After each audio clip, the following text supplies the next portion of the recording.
Bueno, pues muy buenas tardes. Y si os parece, pues ya vamos a dar comienzo a esta charla que en el fondo pues quiere ser como una gran meditación en torno a este tema que ocupa centralmente la celebración de este encuentro, de este congreso, y que sin duda pienso que es fundamental para seguir viviendo, porque en el fondo muerte y vida van unidas, forman parte de una misma realidad que es cada uno de nosotros, y centrar la mirada en ella pienso que es también importante para aprender a vivir. Y yo quisiera que comenzáramos pues en un ambiente de meditación, en el que cerrar los ojos, pero no para escapar a la realidad, sino para hacernos más conscientes de la realidad. Tomamos conciencia de nuestra respiración y sentimos como en ese acto de respirar la vida se renueva. Pero ese mismo acto de respirar conlleva un nacer, un inspirar, pero también un morir, que es el expirar. Centramos la mirada en ese ejercicio y dejamos que al mismo tiempo nos vaya serenando interiormente y nos ponga en contacto con todo nuestro ser.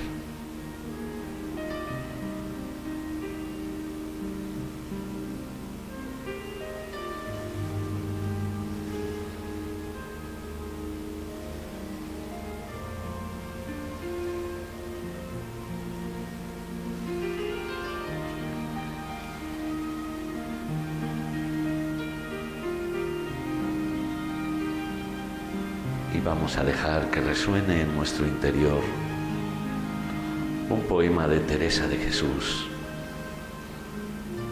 que nos habla de muerte y vida, de morir viviendo y de vivir muriendo.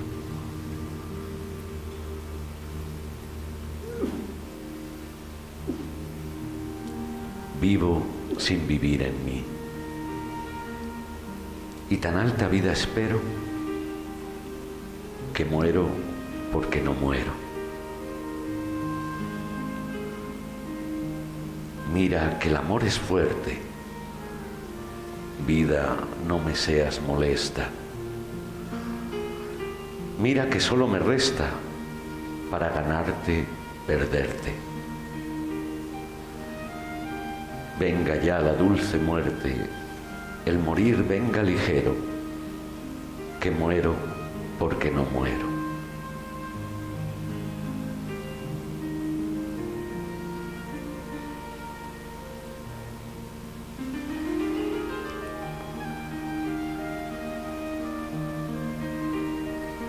Aquella vida de arriba, que es la vida verdadera, hasta que esta vida muera, no se goza estando viva. Muerte, no me seas esquiva, viva muriendo primero, que muero porque no muero.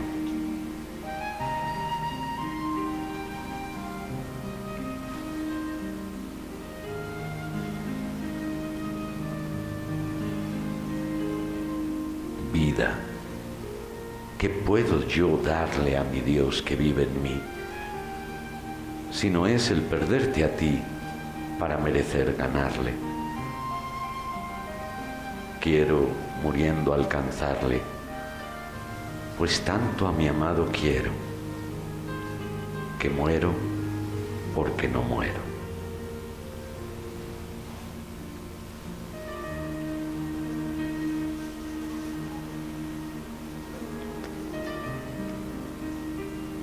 Vivo sin vivir en mí, y tan alta vida espero, que muero porque no muero.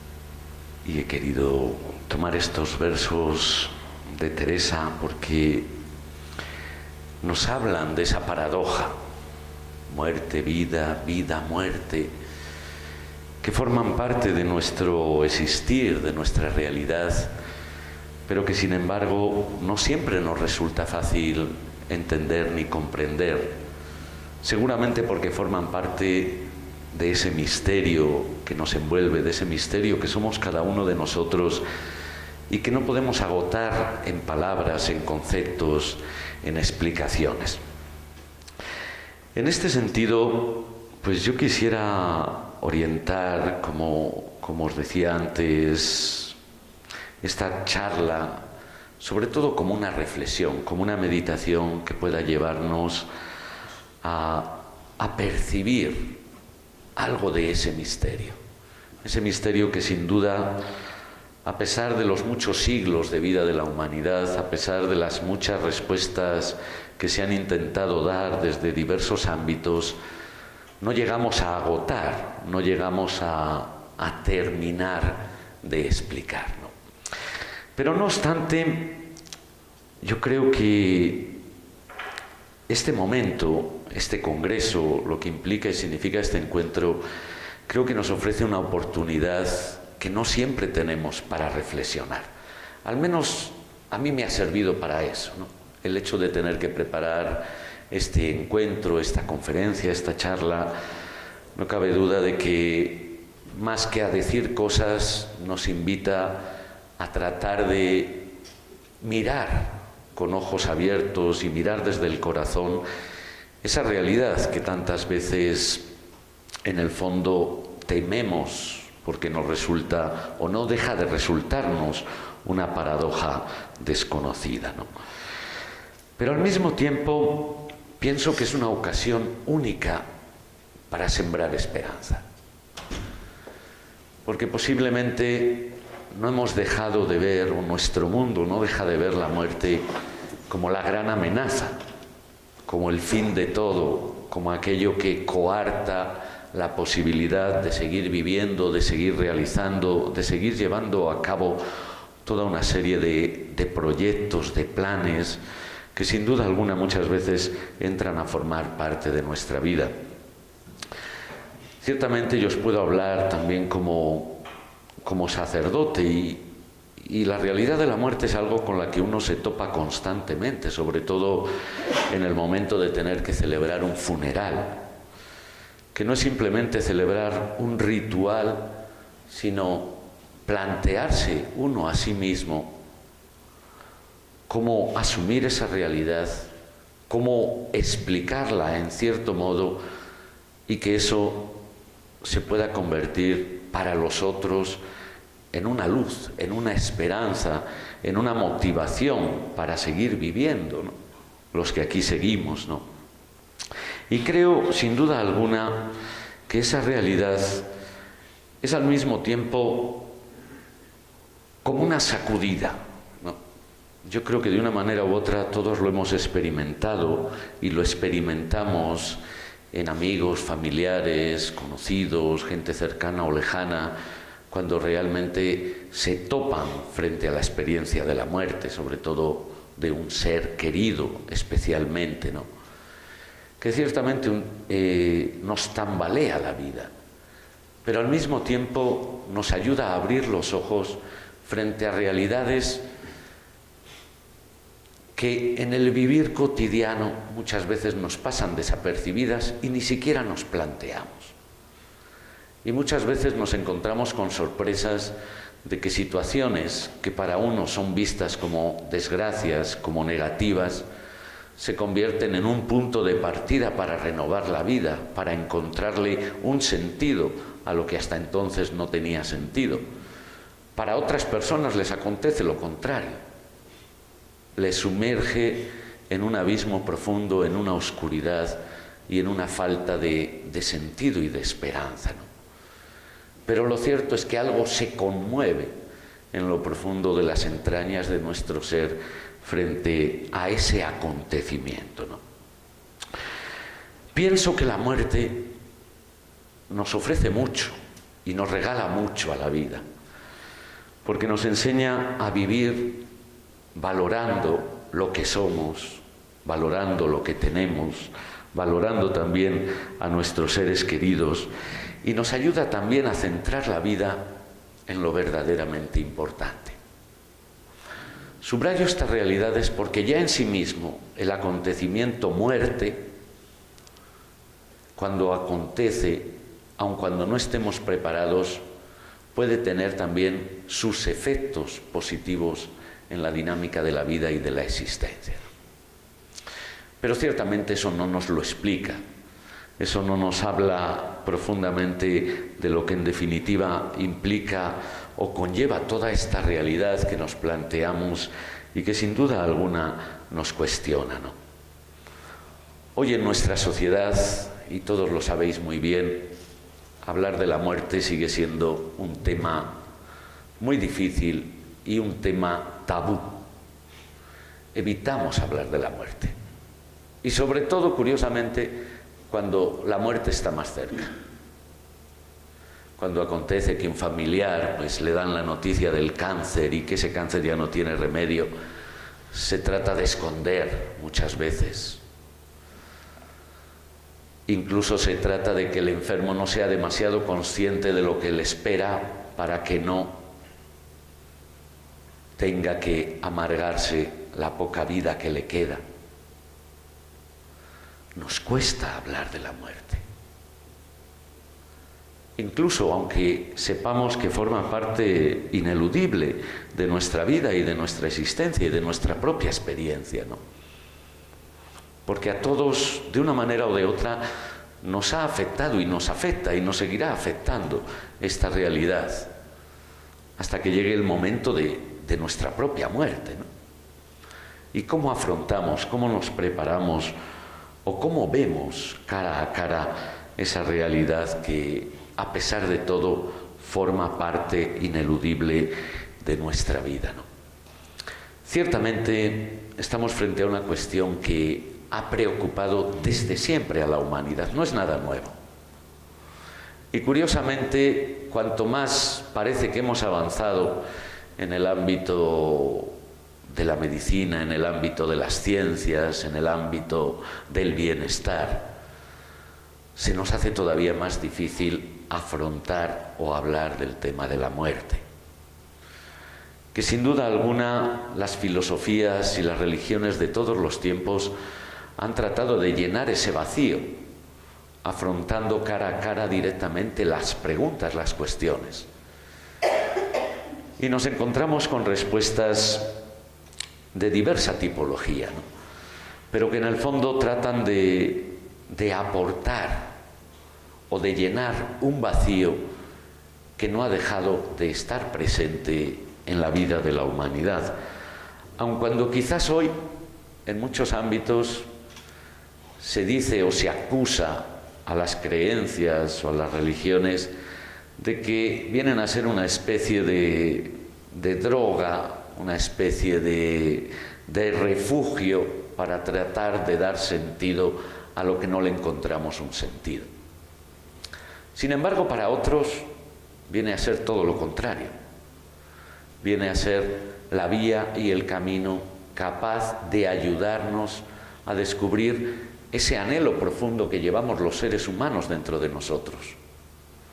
Porque si bien es cierto que la muerte es una realidad, también es cierto que en nosotros el anhelo de eternidad, el anhelo de felicidad plena, nunca se apaga. Y es una realidad que nos mueve constantemente durante toda nuestra existencia. Y que nos motiva y que nos lleva a luchar, a sacrificarnos, a tener confianza, a tener esperanza, ¿no? Todo eso muere, todo eso desaparece. La misma naturaleza es capaz de autoengañarse a sí misma, creando expectativas que luego no van a ser satisfechas. Porque, diríamos, si la naturaleza evoluciona, también esa realidad tendría que evolucionar hacia su sentido. ¿Por qué mantenerse biológicamente, genéticamente, psíquicamente presente ese anhelo si es imposible de satisfacerlo? sería una naturaleza que se condenase a sí misma a ser eternamente insatisfecha. Y eso no lo encontramos en las otras criaturas, no lo encontramos en las plantas, no lo encontramos en los animales. En ellos hay una conformación entre el vivir y el morir, y no hay un anhelo de más. Creo que son preguntas que también, desde diversas perspectivas, yo trataré de profundizar, pues aquella que me toca más de cerca, pero que creo que no se cierra en sí misma, sino que también abre perspectivas, porque en definitiva son las perspectivas que el ser humano busca, pero que sí que voy a tratar de centrar en una perspectiva cristiana, no tanto en clave, diríamos, dogmática, sino sobre todo en clave experiencial, ¿Cómo vive, cómo enseña Jesús, como personaje central, esa dimensión de la muerte? ¿Cómo la han vivido, cómo la han experimentado grandes personajes que son patrimonio de toda la humanidad, como son los místicos, Y además pues estamos en Ávila, en la tierra de Teresa de Jesús, Juan de la Cruz, ¿Qué nos dicen ellos desde esa realidad experiencial profunda que han vivido?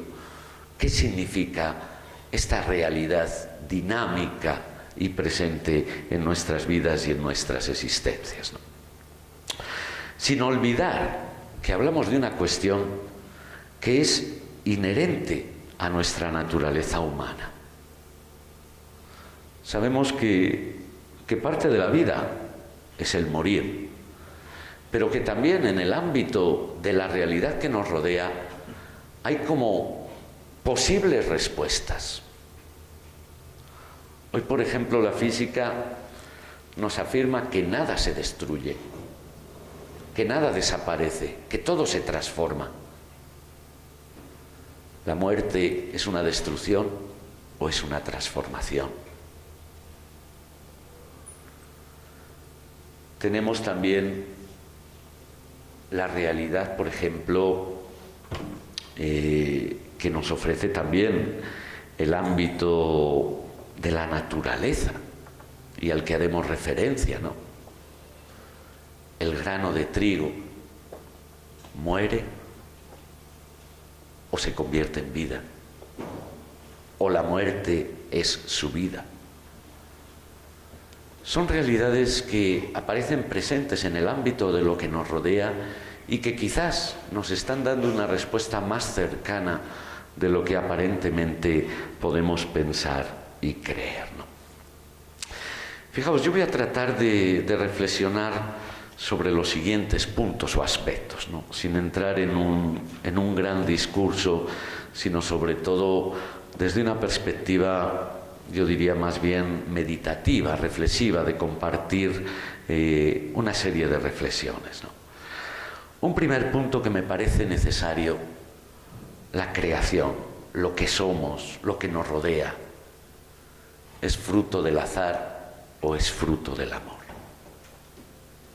Porque creo que en el fondo ahí está la respuesta, o una de las grandes respuestas al gran enigma de la vida y de la muerte.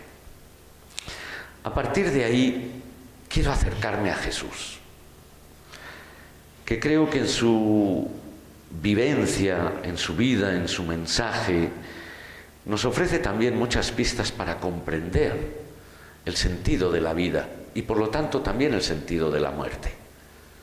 Porque en definitiva, cómo afrontamos la muerte depende de cómo afrontamos la vida y del sentido que le damos a la propia vida y a la propia existencia. Y luego voy a hacer 3 reflexiones sucesivas. Cuando la vida no es vida, o cuando vivimos bajo el engaño de lo que creemos que tiene que ser la vida. Otro elemento que sin duda alguna me parece una paradoja, pero donde podemos encontrar también el verdadero sentido, la verdadera vida como un morir y la muerte como un vivir. vamos a ir tratando de ver lo que implica y significan estas realidades o estas perspectivas que creo que, si bien no nos van a dar una respuesta empírica, porque todavía no tenemos argumentos de laboratorio para que nos hablen de qué pasa más allá de la muerte, ¿no? Hay intuiciones, hay reflexiones, hay experiencias hasta cierto punto, pero no tenemos pruebas empíricas científicas. Vamos a ver qué podemos ahondar o qué podemos reflexionar a la luz de estas realidades, ¿no?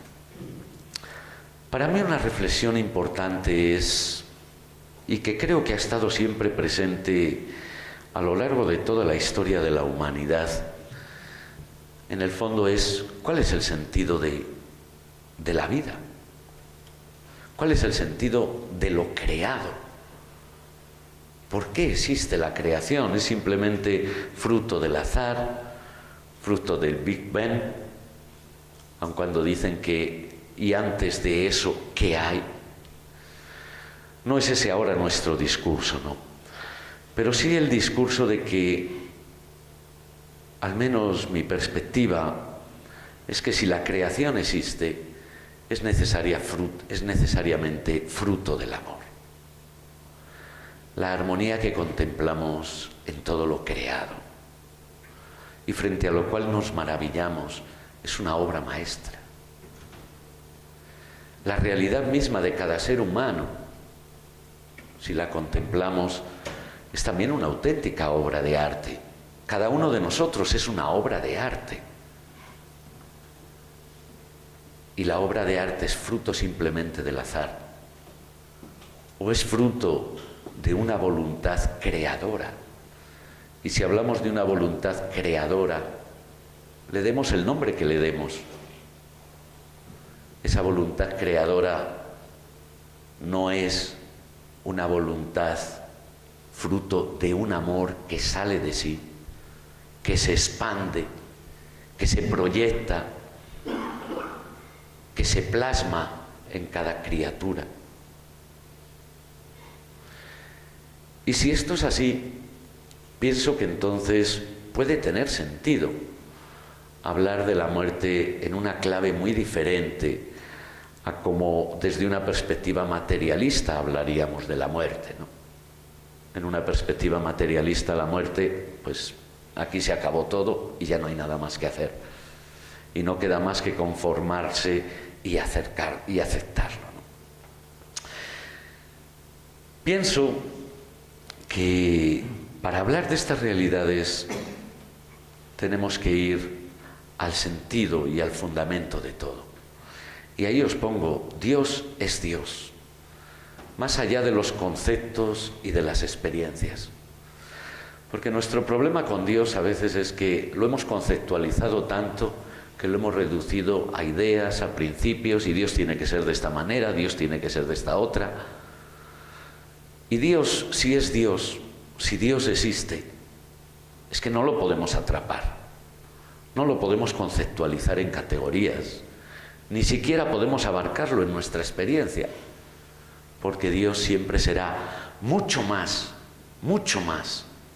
que lo que podamos llegar a experimentar o a conceptualizar con nuestras palabras, ¿no? Eso me parece a mí fundamental, porque muchas veces el problema de la muerte, sobre todo desde la perspectiva cristiana, y en otras religiones pasa lo mismo, es que hemos conceptualizado tanto a Dios que ya hemos determinado lo que significa la muerte para Dios.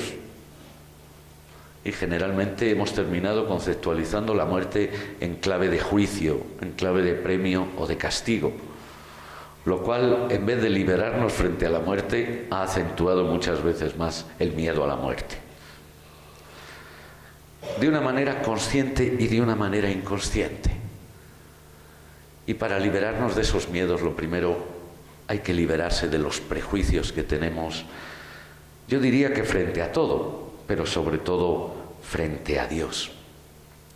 Porque sólo así podemos preguntarnos o contemplar ¿Cuáles son las razones de Dios para la creación? ¿Cuáles son las razones de un ser supremo para salir de sí, para proyectarse? Y yo la única razón que encuentro es la del amor. La única que me encaja. Porque un Dios que cree para otras finalidades, pues como que no me interesa. O como que no me encaja. Porque el hecho de crear, en definitiva, es el hecho de plasmar lo mejor de uno en aquello que está creando. Cuando nosotros creamos algo, ponemos todo nuestro empeño en que salga de la mejor manera. Y en ello ponemos nuestro tiempo, proyectamos nuestra vida, nuestro espíritu, para que realmente sea lo mejor. Y eso, si pensamos en la realidad de un ser supremo, no podría ser de otra manera. Y pensando en eso, surge la pregunta: ¿y por qué el ser humano? Cuando nos contemplamos, sobre todo en la realidad de nuestra historia, y vemos que el ser humano, como se ha dicho tantas veces, ha sido constantemente un lobo para el hombre, ha desvirtuado tantas veces el sentido de la creación, el sentido de la vida del otro, hemos maleado todo. Esa dimensión de libertad o de mal uso de la libertad. ¿Por qué? ¿Qué sentido tiene? Claro, aquí entraríamos en una espiral de preguntas o de cuestiones, ¿no?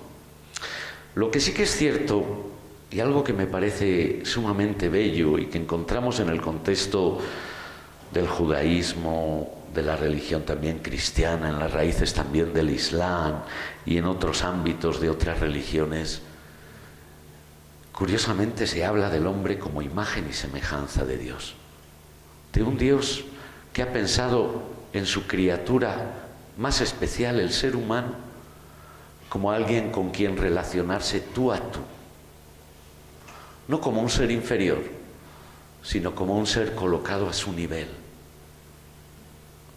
Y esto pone para mí en evidencia una dimensión todavía más importante, y es que para Dios el ser humano es lo más grande y lo más bello, aunque a veces nosotros no correspondamos a ese propósito del Creador o del Dios. Y pensar que para un Dios el ser humano puede ser su criatura más bella, más hermosa, más grande, significa que ese Dios no puede dejar que se pierda esa belleza. No puede. Sería contradictorio al hecho mismo de pensar en un concepto o en una idea de Dios, ¿no? Porque si el hombre, el ser humano, es para Dios el tú con el cual relacionarse, el tú al que le da la libertad para que sea su verdadero colaborador, para que se haga responsable de lo creado y servidor de todo lo creado, eso quiere decir que el Creador ha puesto en él una mirada muy especial, ha derrochado todo su amor en él, y ese amor no puede desaparecer. Y por eso pienso que desde esta perspectiva la única clave de comprensión, y lo podemos denominar con otras palabras, en otros contextos se habla de la compasión que une todo el universo, aun cuando no se piense en la idea de un ser creador, ¿no? Pero sí de una energía que da unión, que da armonía, que hace posible que todo esto se corresponda con aquello que verdaderamente es su finalidad y su sentido. Si esto es así, y claro, esto solo lo podemos admitir desde una perspectiva de fe, de creencias, ¿no? La muerte comienza a tener otro sentido. La muerte que es una realidad biológica presente en el mundo antes de la aparición del hombre. Hoy sabemos que la Tierra tiene no sé cuántos millones de años y que dentro de toda esa infinita o casi infinita historia de la humanidad, desde nuestra perspectiva limitada, ¿no?, del tiempo, el ser humano aparece hace 150.000 años. Es decir, la muerte ha estado presente en la evolución de esa creación. Y esa aparición del hombre, se puede leer una muerte biológica simplemente como un fin, o se puede leer desde ese origen, desde esa razón de ser de nuestra existencia, de un amor eterno que se ha explayado, que ha explosionado, que ha creado a cada criatura y por lo tanto le ha marcado con un sello de eternidad. Pienso que esta reflexión nos abre un panorama diferente frente a esa conceptualización muchas veces de la muerte en clave finalista, ¿no?, o derrotista, ¿no? En este sentido, creo que es muy interesante el centrar ahora la mirada en la experiencia de Jesús, ¿no? De Jesús, que diríamos en la perspectiva cristiana es el Dios que se hace hombre, que en sí mismo ya conlleva un mensaje, este misterio de encarnación. ¿Qué necesidad tiene Dios de asumir la forma humana? Si no es porque esa realidad humana le es sumamente importante, le es sumamente valiosa, le es infinitamente necesaria para plasmarse, para revelarse, para manifestarse. Es decir, entramos en un mundo, en una lógica que desborda los conceptos muchas veces de lo que sería una lógica humana o simplemente infinita, ¿no? El hecho de contemplar a Jesús o de mirar a Jesús es mirar en su vida, es mirar en su obra la expresión del rostro de Dios. Un Dios que viene a manifestarse, un Dios que viene a revelarse, un Dios que viene a hablarnos viviendo. ¿Pero qué nos está diciendo este Dios? ¿O qué es lo que emerge de ese modo de ser y de vivir de Dios, ¿no? Y aquí viene algo que sin duda es sorprendente, aunque quizás no siempre ha sido tan claramente evidente, que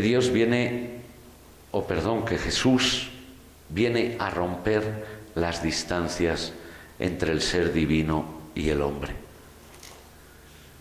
Aparece el rostro de un Dios que quiere ser cercano al hombre, que quiere ser tratado como papá y que considera a todos sus hijos. Otra realidad que pone en evidencia cómo la muerte no puede encajar dentro de esos paradigmas de un Dios amor, porque la muerte sería la anulación, en su sentido absoluto, la anulación de ese proceso de amor, ¿no? Lo mismo podemos decir de la oración de Jesús. Cuando los evangelios hablan de que Jesús estaba orando, en su oración, ¿qué es lo que le está pidiendo al Padre? Que todos sean uno. Está pidiendo la unión, la unidad y la permanencia de todos. No está expresando ninguna actitud de desaparición o de condena. Y en todas sus obras contemplamos algo que me parece fundamental, y es que Jesús viene a restaurar la dignidad de la persona en su totalidad. Viene a liberar al ser humano de las exclusiones. Viene a liberar al ser humano de sus miedos. Viene a liberar al ser humano de sus prejuicios. Viene a liberar al ser humano de no abrirse a su verdadera dignidad. Y una dignidad que no puede reducirse a los límites de una vida simplemente biológica o natural, ¿no? Y al mismo tiempo, la muerte y la resurrección en Jesús suponen una paradoja de que realmente la muerte no es la conclusión del camino, de que la muerte se proyecta en esta perspectiva en el inicio de una nueva vida, de una nueva dimensión, de un modo de proyectarse en el aquí y en el ahora. Fijaos, no entro a hacer un análisis, diríamos, de todo lo que podría ser una realidad de lo que Jesús dice, predica, hace, ¿no? Sino el espejo de aquello que emerge en todo lo que es trascendente en su vida y en su presentación y en lo que Él, en definitiva, nos ofrece para nuestra reflexión, ¿no? Es más, hay otras dimensiones o otras perspectivas que aparecen dentro de este dinamismo y que, en cierto modo, encontramos reflejadas en otros ámbitos y en otras reflexiones que componen toda esa trayectoria de la humanidad en sus tradiciones religiosas y en sus dinámicas filosóficas, ¿no? Que es la dinámica de un amor eterno que nos incorpora a su propio dinamismo creador. Prácticamente esto es fundamental en la perspectiva de la fe cristiana, ¿no? No es un amor que nos crea y nos pone a la prueba y luego ya veremos, sino un amor que ya nos incorpora, creándonos a ese dinamismo y por lo tanto nos proyecta hacia la eternidad. No nacemos para morir, sino que nacemos para pervivir. Y esto es algo que aparece inherente a la dimensión de la vida de la fe. Lo mismo cuando hablamos de cielo y de infierno, que se han presentado muchas veces como categorías de lo que nos espera después de la muerte. Pero si, por ejemplo, nos acercamos a toda la dinámica de lo que es la vida y la predicación de Jesús, el cielo y el infierno no se proyectan como perspectivas finales, sino como perspectivas presentes. Es decir, estar en el cielo o en el infierno depende de tu actitud de vida. No depende de que vas a ser o no condenado, o de que te vas a salvar o que vas a morir para siempre. No, el cielo y el infierno dependen de cómo vivo yo aquí y ahora. Yo puedo hacer que mi vida sea un cielo, y un cielo para los demás. O puedo hacer que mi vida sea un infierno para mí y para los demás. Y por eso, en la dinámica del Evangelio, emerge esa dimensión, ¿no? De que lo importante no es una creencia, no es cumplir unos preceptos, sino ejercitarse en aquello que verdaderamente es la verdadera fuente de vida y el verdadero dinamismo de la existencia, que es el amor.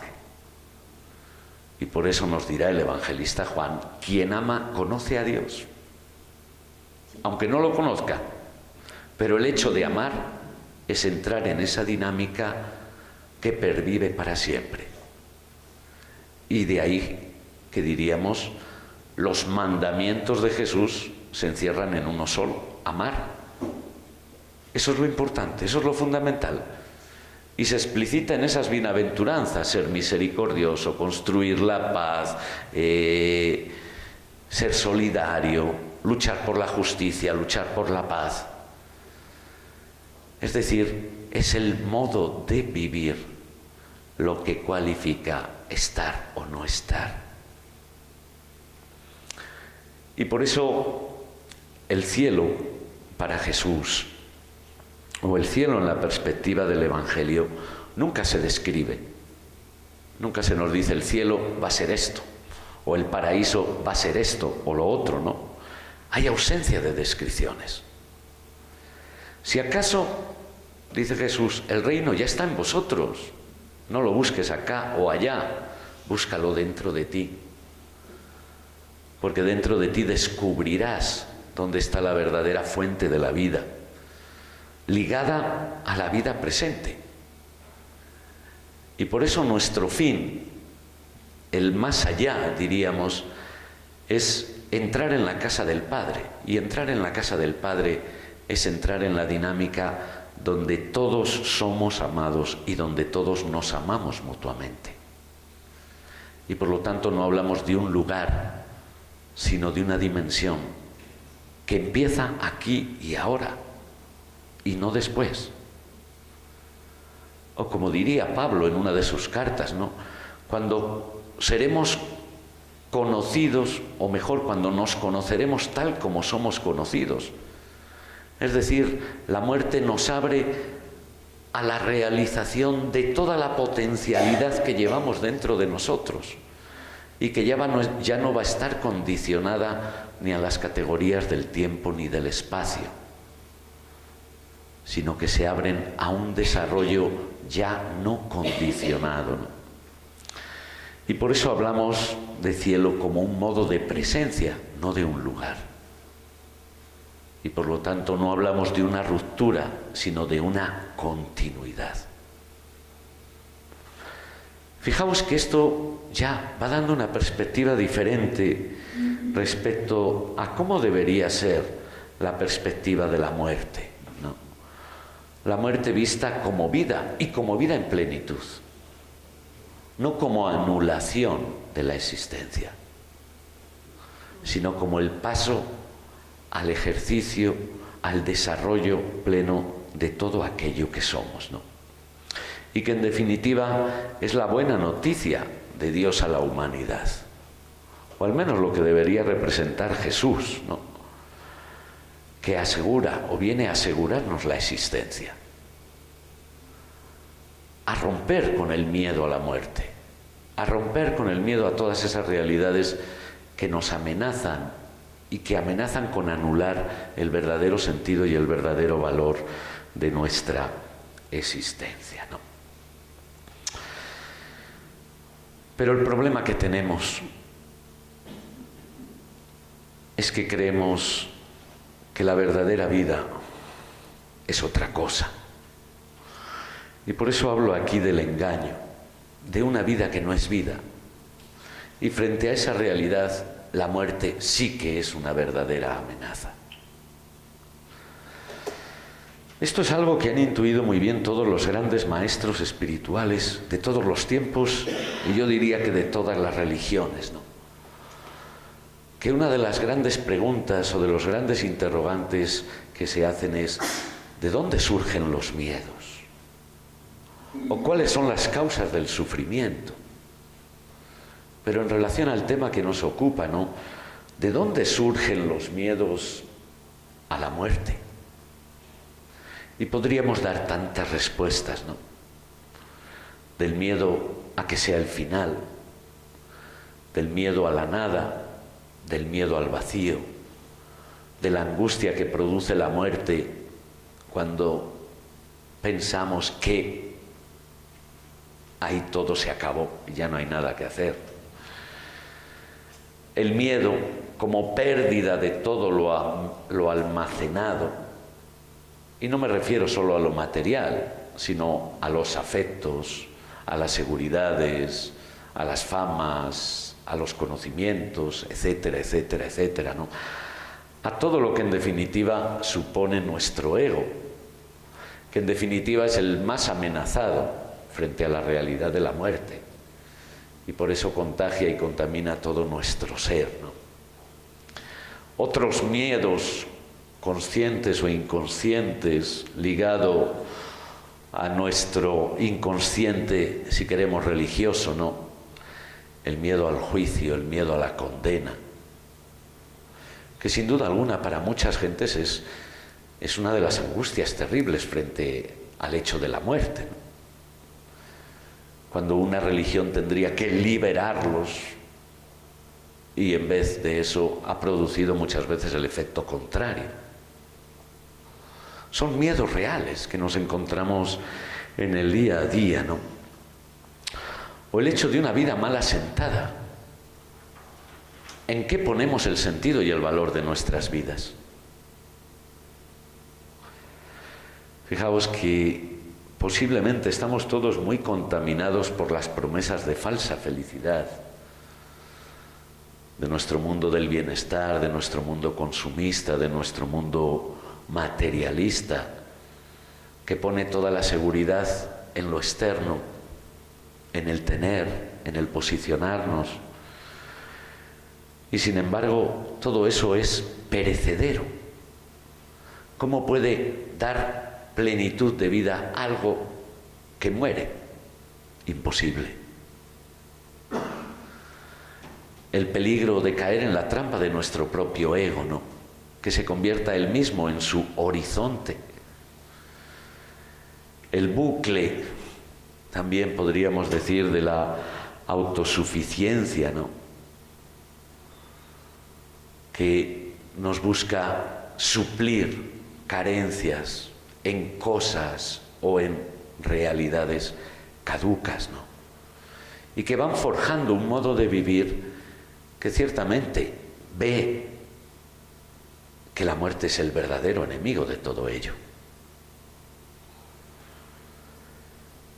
Y no hablemos ya de esos conceptos, ¿no?, religiosos en un ámbito y en otro, ¿no?, que parecen ser el fin de una vida que no ha sido bien vivida, ¿no?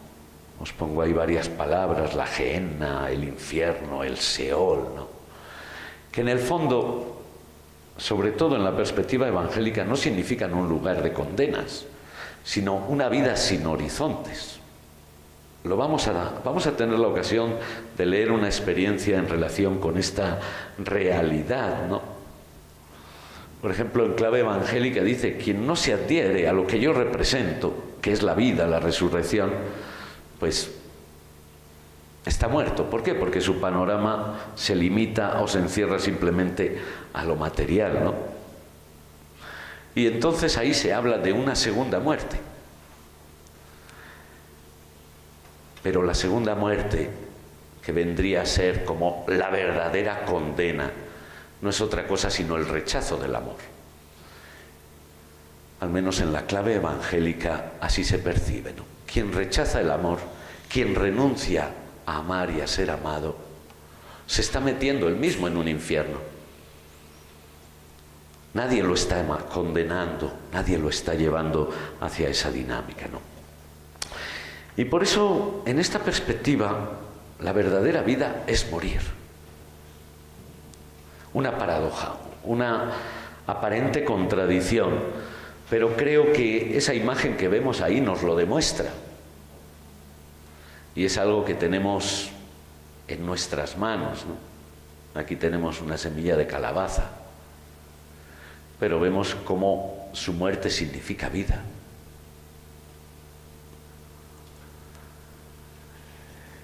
Y algo parecido es lo que usa Jesús para hablarnos del sentido de la vida, ¿no? La imagen del grano de trigo. Si el grano de trigo no muere, no da fruto. Es decir, la muerte es presentada en una perspectiva de exultación, de reanimar o revitalizar todas las potencialidades que llevamos dentro de nosotros, y que hasta que no nos decidimos morir no empiezan a germinar, no empiezan a dar fruto, ¿no? Por eso hay otra imagen que usa Jesús, ¿no? Sobre todo en el diálogo con Nicodemo, con un judío, ¿no?, al que le dice Jesús: no, es que para vivir hay que nacer de nuevo. Dice: ¿y cómo puede un viejo nacer de nuevo? ¿Qué significa nacer de nuevo? Liberarnos de ese hombre viejo que llevamos y que no nos deja vivir. Ese hombre esclavo de los apetitos, esclavo del dinero, esclavo de todas esas realidades que condicionan nuestra verdadera vida. y que no nos dejan ser auténticamente libres, ¿no? Y por eso la mirada de Jesús se orienta ¿a qué? ¿En qué consiste vivir verdaderamente? Atesorar tesoros en el cielo. No quiere decir almacenar oraciones, ¿no? O almacenar méritos, sino amar. El que ama está atesorando para el cielo. Quiere decir, está haciendo la verdadera inversión. ¿Por qué? Porque está dando sentido a la vida. El sentido del grano es morir para dar más vida. El sentido de nuestra vida es que sea un constante morir. ¿Cómo? Amando. Porque el amor, ¿qué significa? Entregarse. El amor, ¿qué significa? Estar saliendo continuamente de uno mismo. Y ese acto que define nuestra condición espiritual. ¿Por qué? Porque el ser espíritu implica la capacidad de salir de nosotros mismos, de superar los límites de nuestro ego, para entregarnos, para darnos. Y es así como la vida, aun siendo muerte, porque vamos desgastándonos, se convierte realmente en fuente de vida. No solo por la vida que sembramos a nuestro alrededor, ¿no? Protegiendo, cuidando, dando amor, ayudando al necesitado, etcétera, etcétera, etcétera, no. Sino porque nuestra misma vida, en ese dinamismo de entrega, adquiere su verdadero valor y su verdadero sentido, ¿no?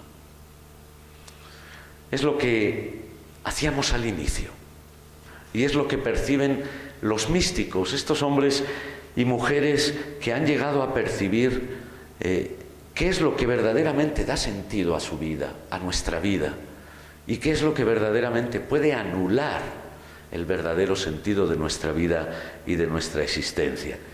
Y que ellos han plasmado, y os pongo aquí una breve versión de Teresa y de Juan, en ese poema Vivo sin vivir en mí, ¿no? Donde hablan de la paradoja de la vida y de la muerte, ¿no? Ese vivo sin vivir en mí, tan alta vida espero, que muero porque no muero. ¿Qué significa, no? Una de las estrofas del poema compuesto por Teresa es: solo con la confianza vivo que he de morir, porque muriendo el vivir me asegura mi esperanza. Muerte, do el vivir se alcanza, no te tardes que te espero, que muero porque no muero. O en la versión que escribe Juan de la Cruz, en su estribillo prácticamente idéntico, pero que en otra estrofa nos habla, ¿no?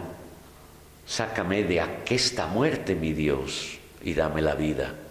Y llama muerte a su vida, y llama vida a la muerte. No me tengas impedida en este lazo tan fuerte. Mira que muero por verte, y de tal manera espero que muero porque no muero. Y Teresa llega a afirmar en su propia vida: o padecer o morir, como lema de vida. El padecer, que para ella significa o pasarme la vida entregando, sirviendo a los demás, o morir. Porque de un modo o de otro me estoy uniendo en el amor, estoy realizando en mí el dinamismo de mi ser espiritual, estoy potenciando en mí esa dinámica profunda que llena de plenitud y de sentido mi vida y mi existencia, ¿no? Y muy brevemente os digo una palabra de esa experiencia que han hecho los místicos y cómo han hecho este camino, ¿no? Por ejemplo, Juan de la Cruz y sus nadas y sus noches, ¿no? Que él en el fondo quiere tratar de ayudarnos a aprender a vivir potenciando nuestras capacidades, poniéndolas al máximo de rendimiento, ¿no? ¿Cómo potenciamos nuestras capacidades, ¿no? ¿Cómo podemos hacer que nuestra vida sea realmente productiva, sea un morir engendrando vida? Pues saliendo de las esclavitudes, viviendo o alcanzando la auténtica libertad interior. Y en ese sentido los místicos son maestros. ¿Por qué? Porque nos meten en lo más profundo de nuestras intenciones, nos meten en lo más profundo de aquello que puede estar frenando nuestra entrega, de aquello que puede estar esclavizándonos sin que nos demos cuenta. Es decir, nos adentran en nuestro inconsciente espiritual para desvelar aquello que quizás está engañándonos o autoengañándonos en este proceso, ¿no?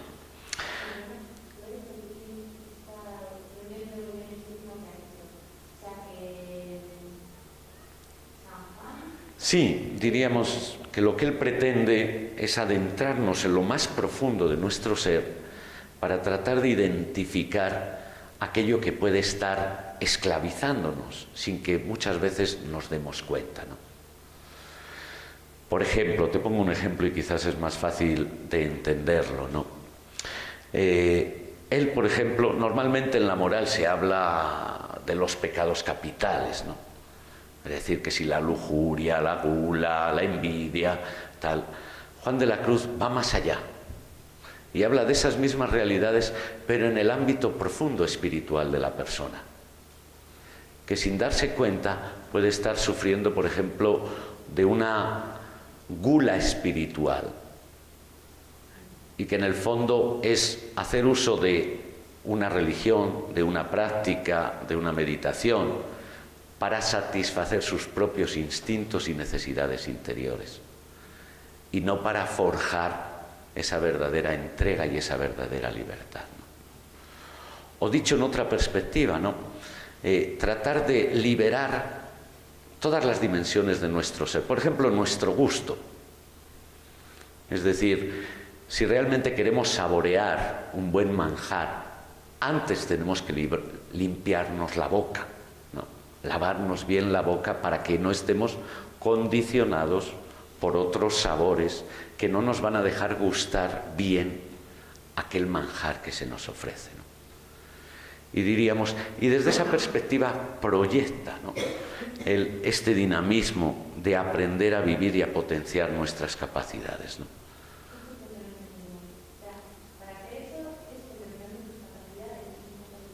No, liberarnos de aquello que impide a nuestro gusto poder gustar, ¿no?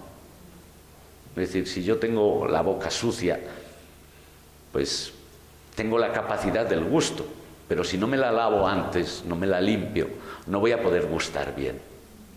Entonces diríamos, el camino o el proceso, diríamos, es una muerte, pero no anulación de mi capacidad, es una muerte que eleva a su máximo sentido y a su máxima potencialidad aquello que yo soy, ¿no?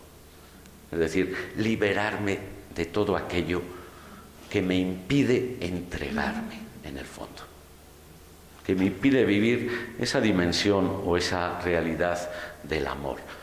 Lo que podríamos definir incluso antropológicamente como el vivir espiritualmente, ¿no? Que vivir espiritualmente no es otra cosa sino vivir saliendo de nuestro ego, superar la barrera de mi egocentrismo, egoísmo, para poder entregarme. Porque en la entrega es donde me realizo, y en la capacidad de acoger también se realiza, diríamos, ese intercambio, ese dinamismo que llamamos habitualmente amor, ¿no?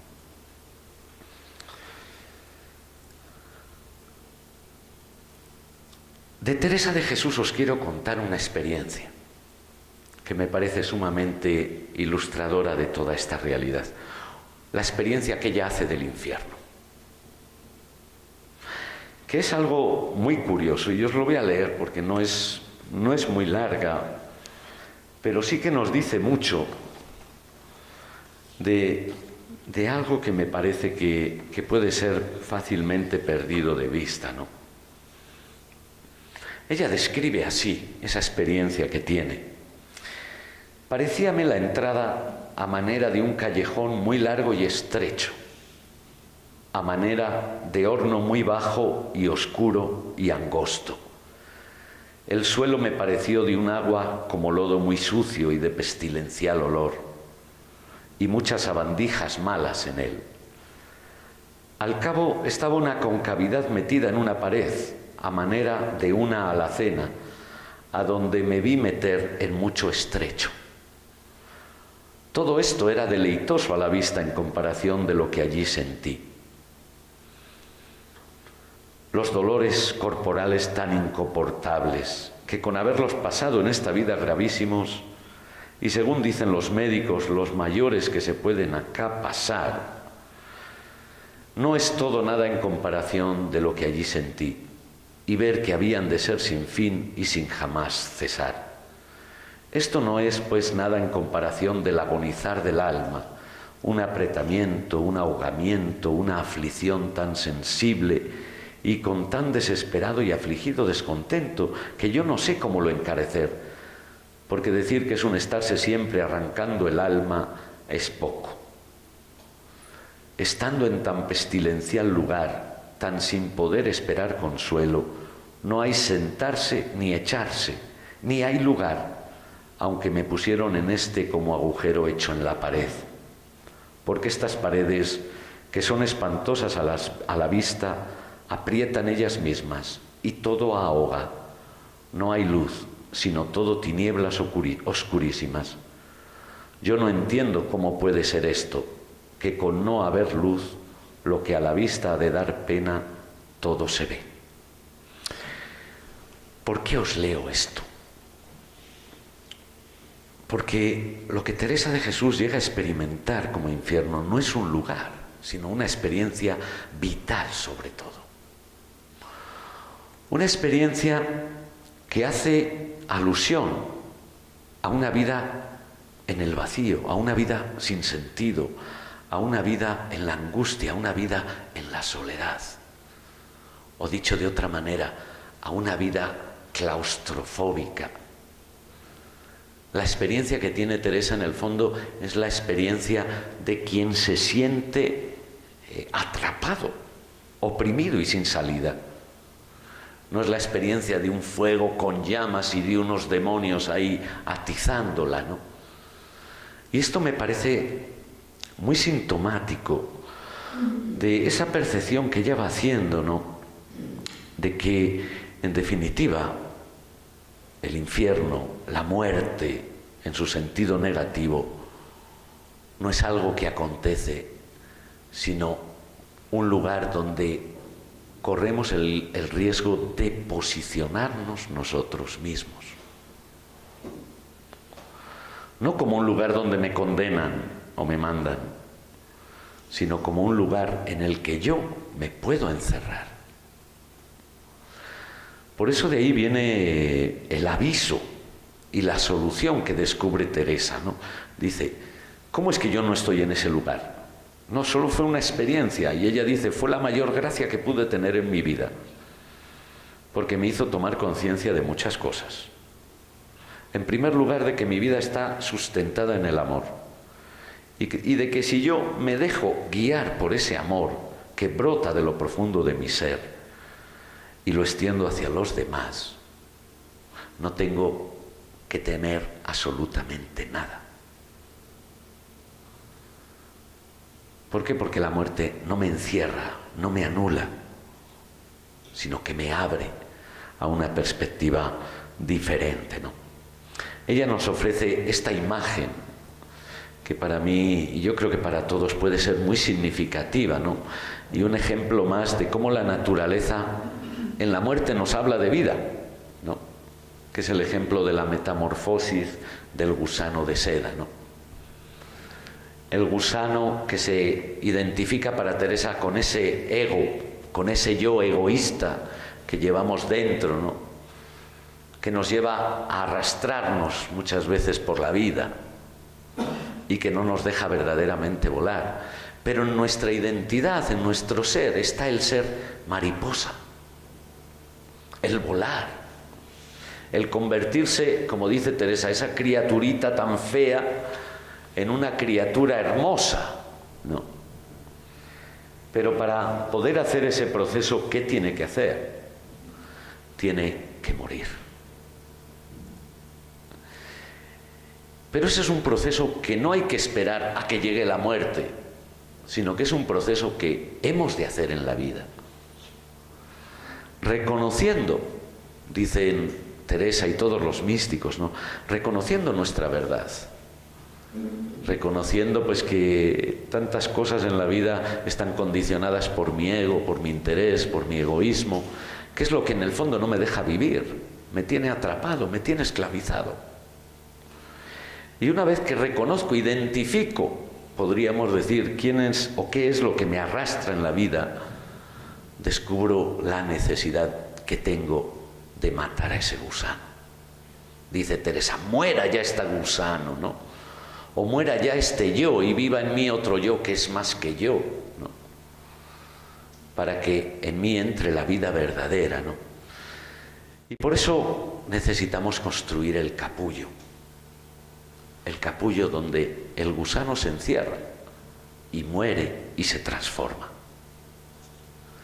Pero ese crear en lugar de la muerte en el gusano de seda es lo que da fruto, diríamos, a ese tejido y a esa maravilla que es la seda, ¿no? Y de ahí renace la mariposica blanca. Es decir, la muerte no es muerte, sino la muerte es el paso a la vida verdadera, ¿no? Pero eso implica, como venimos viendo y diciendo, ¿no?, un proceso de vida, porque morir es vivir desde nuestra condición espiritual, ¿no? Aquello que me define no es lo que yo tengo o lo que yo hago, sino el hecho de ser. Y el ser se realiza entregándose. Nos espiritualizamos cuando nos entregamos a los demás, ¿no? Y eso conlleva aprender a confiar y a esperar. No cabe duda de que ese salto lo hacemos con los ojos cerrados.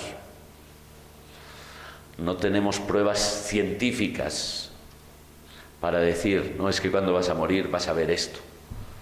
No tenemos pruebas científicas. Es una certeza que se debe forjar en nuestro interior, en ese proceso de vida de fe, en ese proceso también contemplativo, que muchas veces nos da muestras de esa realidad, ¿no? Es aprender a ver la muerte, como diría Francisco de Asís, como la hermana que viene a nuestro encuentro. O como diría Isabel de la Trinidad, otra mística francesa de la interioridad del siglo XX, ¿no?, cuando contempla la enfermedad que la está matando como una enfermedad de amor. No es una enfermedad que me destruye, es una enfermedad que me prepara a la vida auténtica, a la vida plena, ¿no? O la amiga muerte, que diría Juan de la Cruz, ¿no? Y yo sí que quiero, ya casi concluyendo, leeros un texto de Juan de la Cruz sobre la amiga muerte, que me parece de una belleza y de una profundidad insondable, ¿no? Y que sin duda alguna nos habla de una realidad que no hay que temer, sino que acoger. Y escribe Juan de la Cruz en su cántico espiritual: no le puede ser al alma que ama amarga la muerte, pues en ella haya todas sus dulzuras y deleites de amor.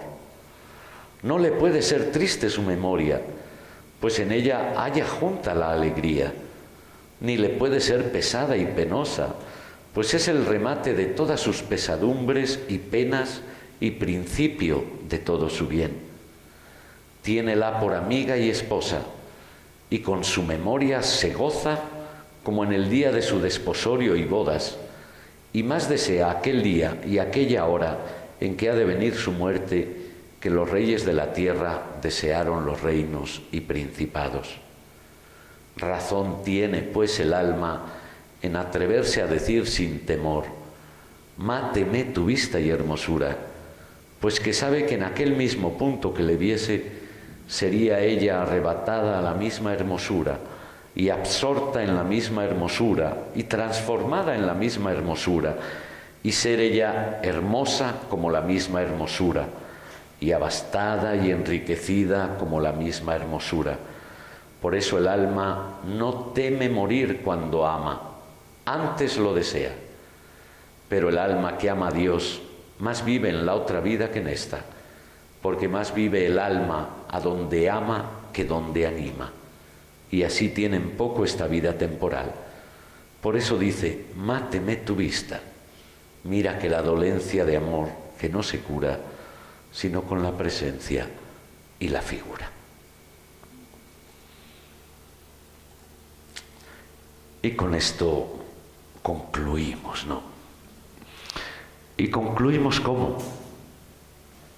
Pidiendo perdón a la muerte. Porque la hemos convertido tantas veces en una criatura terrible,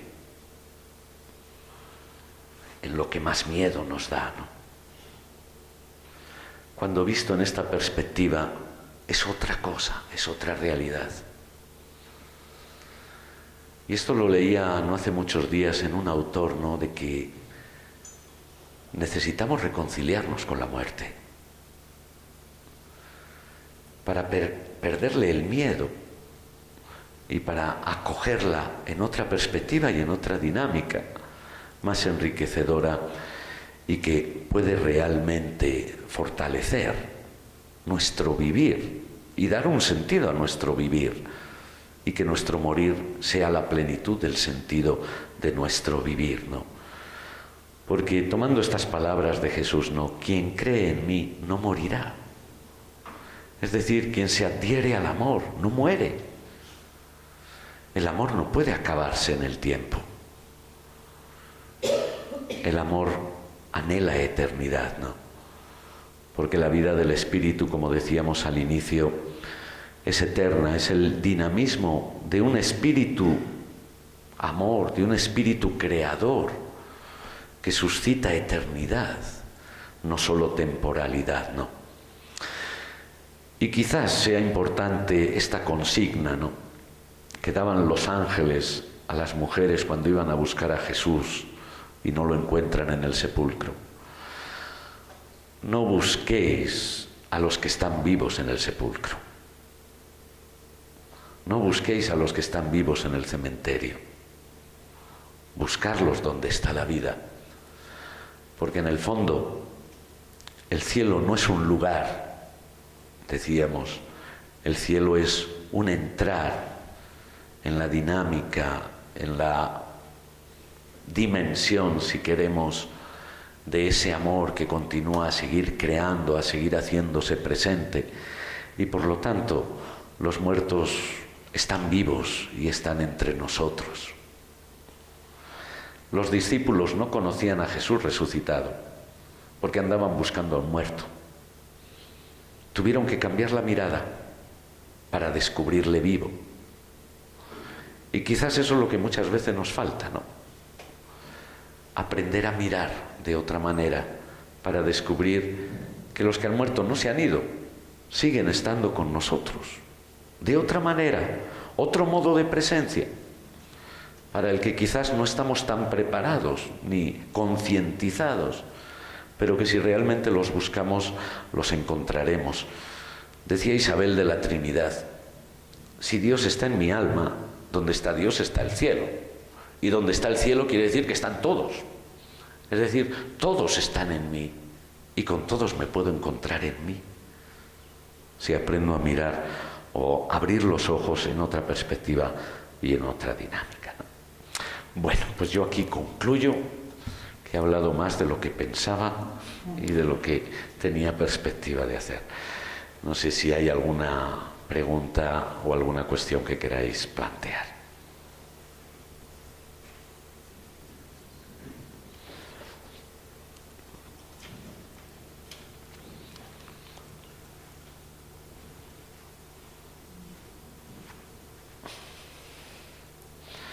Y si no, os dejo con estos versos de Juan de la Cruz, que hablándonos de muerte nos hablan de vida, y hablándonos de vida nos hablan de la plenitud que nos espera, ¿no? Gocémonos.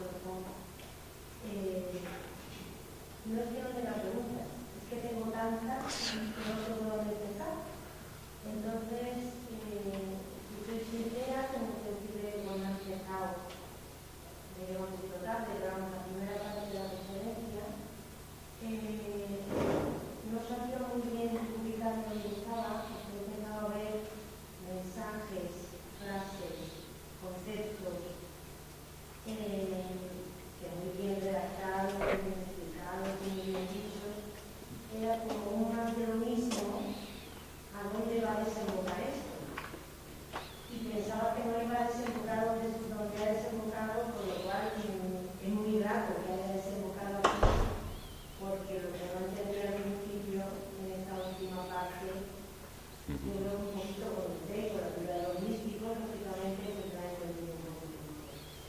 Entonces, una cosa que sí me parece susceptible de que a lo mejor me la trae un poco es lo siguiente. Todo lo que hemos estado escuchando aquí estos días, si lo condensamos un poco con esta última parte de lo que he dicho, nos lleva a la misma verdad, nos lleva por caminos distintos, quizás, a veces no tan distintos, al menos para mí, muchas veces así lo digo, pero nos lleva a la misma meta. Entonces, de alguna manera lo que no entiendo es lo siguiente. Si esa meta, al fin y al cabo, es el hombre hacia adentro y hacia afuera, en esa decisión que me enfrenta a la muerte, ¿dónde está Dios? ¿Dónde está Dios? Dios. Bueno, yo creo que esto, pues, cada uno lo explica, diríamos, desde su perspectiva, ¿no? Diríamos desde la perspectiva cristiana y de los místicos cristianos. Dios es inherente a mí, Dios está en mí, Dios siempre me acompaña, Dios está siempre presente en mí y nunca me deja. Y por eso diríamos desde esta perspectiva, el Dios amor, el Dios creador, el Dios que ha decidido, diríamos, formar parte o que yo forme parte de Él. Podríamos decir, va a hacer lo imposible porque el fin de mi vida, de mi existencia y de toda mi eternidad sea ese. Es decir, un Dios que me acompaña siempre y que aprovecha cualquier oportunidad para hacerse notar, podríamos decir, ¿no? De una manera o de otra, porque al final, como dice Juan de la Cruz, Dios se acomoda al paso del hombre, ¿no? Es decir, la grandeza de Dios es precisamente esa también, ¿no? Que se adapta a la realidad de cada uno, ¿no? Porque quiere salvar a la persona, quiere que la persona alcance su desarrollo pleno y que la muerte no sea más que esa puerta para la explosión, ¿no? O expresado en esta imagen que vemos aquí, ¿no? Es decir, yo no sé cómo va a ser el cielo, yo no sé cómo va a ser después de mi muerte. Lo único que sé es que alguien que me ama infinitamente me va a dar el abrazo más gozoso de mi vida. Yo es lo único que puedo decir. Y que en ese abrazo me va a introducir en todo lo que Él es. Es decir, me va a introducir en su creación que sigue dándose, me va a introducir en su obra, me va a introducir en su amor para con todos y en todos, ¿no? Es lo único que yo puedo decir de esa realidad, ¿no? Y lo único que podemos realmente deducir, ¿no? Como realidad experiencial, ¿no? Nada. Sí, yo primero me la referiré porque ha sido una exposición magnífica y desde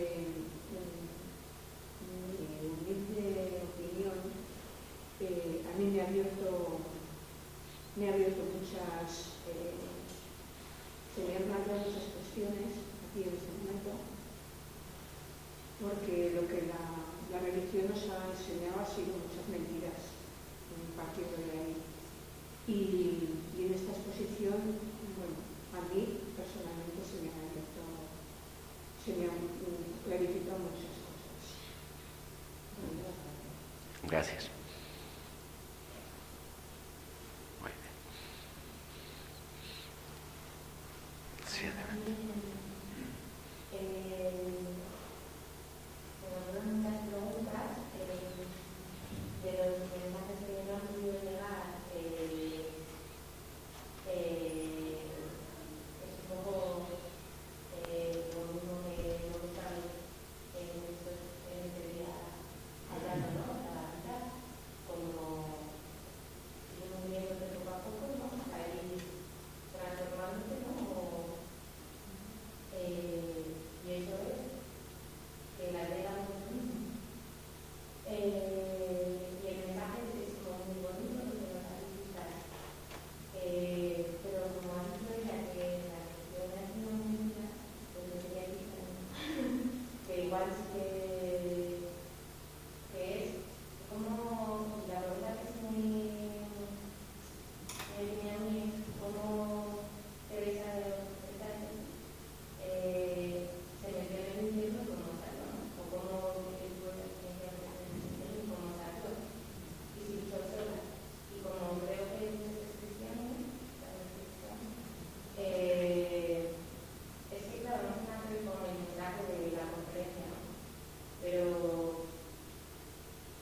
religión ha sido siempre meternos mucho miedo.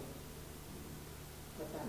Entonces, claro, muchas personas nos hemos retirado de la religión porque dices, si Dios es Dios y Dios es omnipotente y Dios es maravilloso y es un ser supremo, es amor. Y si es amor, el miedo no tiene por qué estar ahí. Entonces nos ha puesto esto negro, esto blanco. Aquí no, esto. El infierno, el cielo, ha sido todo meter miedo, y luego ha hecho mucho daño. La religión ha hecho mucho daño. Y no ha pedido perdón.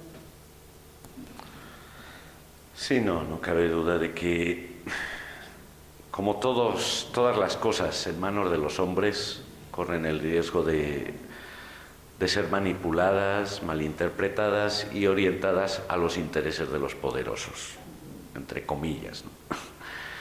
Ese es un riesgo, y ese riesgo el mismo Jesús es el que más ha combatido a lo largo de toda su vida.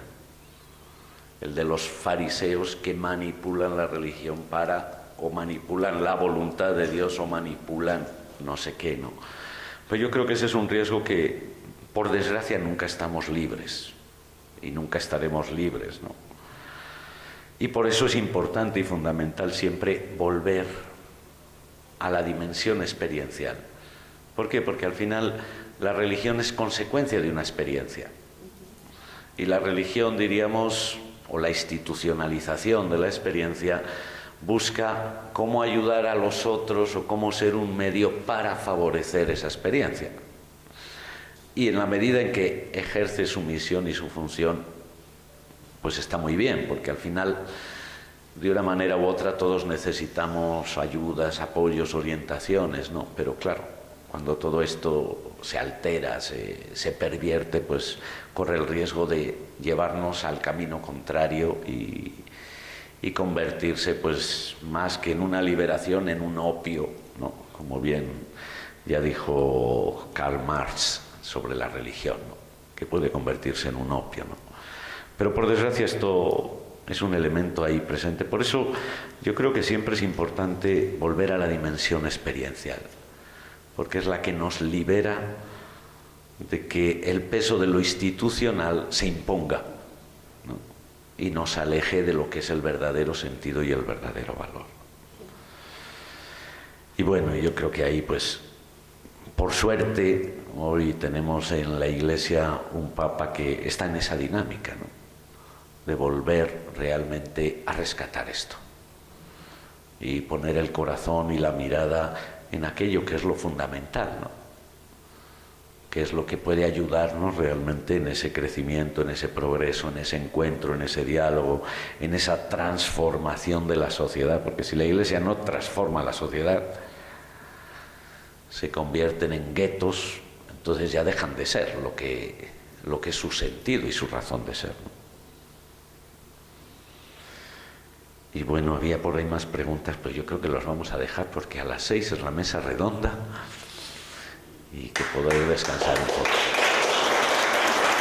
Muchas gracias.